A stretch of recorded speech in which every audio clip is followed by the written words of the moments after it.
Mezгилдин өктөмдүгүн, убакыттын учкулдугун караңыздарчы. Бир аз убакыттан соң эшик чертип 2023 коён жылы кирип келет. Жашообуздун дагы бир барагы ачылат. Мына ушул баракка ар бириңиздер ой максатыңыздарды, үмүт тилегиңиздерди жазасыздар. Жакшы тилек жарым ырыс демекчи. Ошол максатыңыздар, тилегиңиздер, оюңуздар орундалышына биз дагы тилектеш экендигибизди билдиребиз. Астрологтордун айтымына караганда, коён жылынын символу жер жемиш экен.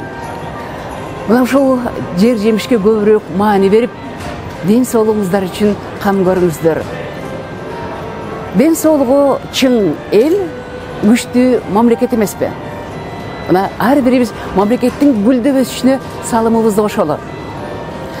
Дүйнө элине дагы да болсо таң калтырып, суктандырып, жемиштерибиз менен багындыра берели.